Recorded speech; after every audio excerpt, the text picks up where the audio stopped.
Hello friends, welcome to Indian Recipes Tamil. காய்கறி இல்லாத நேரத்துல இந்த தக்காளி குருமா செய்து பாருங்க ரொம்ப சுவையா இருக்கும்.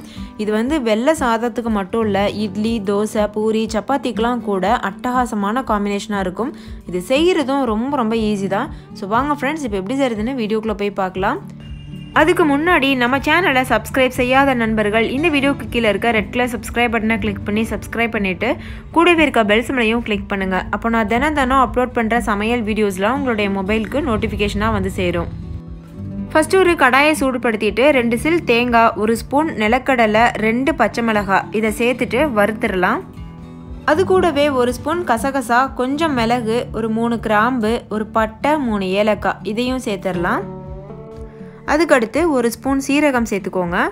அதுக்கப்புறமா ஒரு 1/4 ஸ்பூன் அளவு வெந்தயம் சேர்த்துக்கோங்க. அது கூட ஒரு 1/4 ஸ்பூன் சோம்பு சேர்த்துக்கோங்க. அது கூட 1 ஸ்பூன் மல்லி விதைகள் வந்து சேர்த்துக்கோங்க. இப்போ இது எல்லாத்தையும் நல்லா வாணலியில் வச்சுட்டு நல்லா வறுத்துக்கோங்க. பாருங்க அந்த மாதிரி நம்ம எண்ணெயெல்லாம் எதுவுமே சேர்க்கலை, நார்மலாக இதே போல் வறுக்கிறோம். வறுத்துட்டு ஆற வச்சதுக்கப்புறமா இந்த மாதிரி ஒரு மிக்சி ஜாரில் சேர்த்துக்கோங்க. இது கூடவே ஒரு சின்ன சைஸ் வந்து புளி வச்சுட்டு நல்லா தண்ணி சேர்த்து மையாக அரைச்சிட்டு வந்துடலாம். இது ஒரு 4-5 நிமிஷம் தான் நான் வறுத்தேன், அதுக்கு மேலே நம்ம வந்து வறுக்க தேவையில்லை. அதுக்கடுத்தது கடாயில் ஒரு 4 ஸ்பூன் அளவுக்கு நல்லெண்ணெய் சேர்த்துக்கோங்க. நீங்கள் இந்த ரெசிபியை நெய்யில் செஞ்சால் கூட ரொம்பவே சுவையாக தான் இருக்கும். நான் வந்து இன்றைக்கி எண்ணெயிலேயே செய்து காமிக்கிறேன். எண்ணெய் நல்லா சூடாயிருச்சு. இது கூட 1 ஸ்பூன் சீரகம், ஒரு கொத்து கருவேப்பிலை, 2-3 புதினா இலைகள் சேர்த்துட்டு நல்லா பொரிய விடுங்க. தாளிதம் நல்லா பொரிஞ்சிருச்சு. இது கூட ஒரு பெரிய சைஸ் வெங்காயத்தை நீள் வாக்கில் நறுக்கி அதை சேர்த்துக்கோங்க.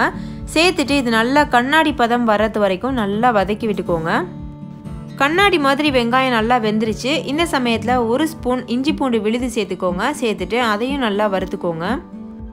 இஞ்சி பூண்டு பச்சை வாசனை போனதுக்கப்புறமா அது கூட 2 பெரிய சைஸ் தக்காளியை நீள் வாக்கில் நறுக்கி இதே போல் சேர்த்துக்கோங்க. இதில் நம்ம காய்கறி சேர்க்காம தக்காளி சேர்க்கறதுனால தக்காளியை வந்து கொஞ்சம் பெரிய பீசஸாக நறுக்கிக்கோங்க. அப்போ தான் வந்து டேஸ்ட் நல்லாயிருக்கும். இப்போ பாருங்கள், தக்காளி அந்த எண்ணெயிலேயே நல்லா மசிஞ்சிருச்சு. இது கூட ஒரு 1/4 ஸ்பூன் அளவு மஞ்சள் தூள் சேர்த்துக்கோங்க. அதுக்கப்புறமா இது கூட மிளகாத்தூள் ஒரு 1.5 ஸ்பூன் அளவுக்கு மிளகாத்தூள் சேர்த்துக்கோங்க. நான் வந்து காஷ்மீரி மிளகாத்தூள் இருக்குல்ல அது சேர்க்குறேன். இது வந்து நல்ல கலரும் கொடுக்கும், அதே சமயத்தில் காரமும் கொஞ்சம் குறைவாக இருக்கும். நீங்கள் நார்மலான மிளகாத்தூள் கூட சேர்த்துக்கிறலாம். இப்போ தேவையான அளவு உப்பு சேர்த்துட்டு நல்லா வந்து மிக்ஸ் பண்ணி விட்டுக்கோங்க.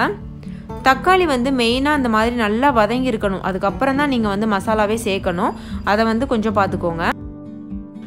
இப்போ இது நல்லா வதங்கினதுக்கு அப்புறமா நம்ம அரைச்சி வச்சிருக்க விழுது இருக்குல்ல அதை இது கூட சேர்த்துடலாம். சேர்த்துட்டு இந்த மிக்சி ஜாரில் ஒட்டி இருக்கக்கூடிய அந்த விழுதையுமே லைட்டாக தண்ணி விட்டு அலசிட்டு அந்த தண்ணியையும் இது கூட சேர்த்துக்கோங்க.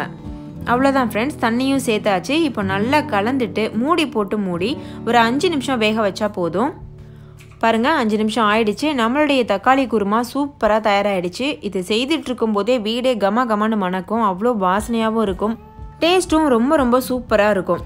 இந்த தக்காளி குருமா ரெசிபி வந்து சாதத்துக்கு மட்டும் இல்லை ஃப்ரெண்ட்ஸ், நீங்கள் வந்து சப்பாத்தி, பூரி, தோசை, இட்லிகளுக்கெல்லாம் கூட நல்ல காம்பினேஷனாக இருக்கும். இதை நல்லா கெட்டியாக செஞ்சுட்டு தயிர் சாதத்துக்கு கூட தொட்டுக்கிற வச்சுக்கிறலாம், அவ்வளோத்துக்கு ரொம்ப சூப்பராக இருக்கும். ஸோ கண்டிப்பாக நீங்களும் உங்கள் வீட்டில் ட்ரை பண்ணுங்கள். ட்ரை பண்ணிவிட்டு ரெசிபி எப்படி இருந்ததுன்னு கமெண்ட்டில் வந்து ஷேர் பண்ண மறந்துடாதீங்க. இன்னொரு சூப்பரான இன்ட்ரெஸ்டிங்கான ரெசிபியோட நான் உங்களை சந்திக்கிறேன். அதுக்கு முன்னாடி நம்ம சேனல் இந்தியன் ரெசிபீஸ் தமிழை சப்ஸ்கிரைப் செய்யாத நண்பர்கள் இந்த வீடியோக்கு கீழே இருக்க ரெட் கலர் சப்ஸ்கிரைப் பட்டனை கிளிக் பண்ணி சப்ஸ்கிரைப் செய்யுங்க. தேங்க்யூ, பாய்.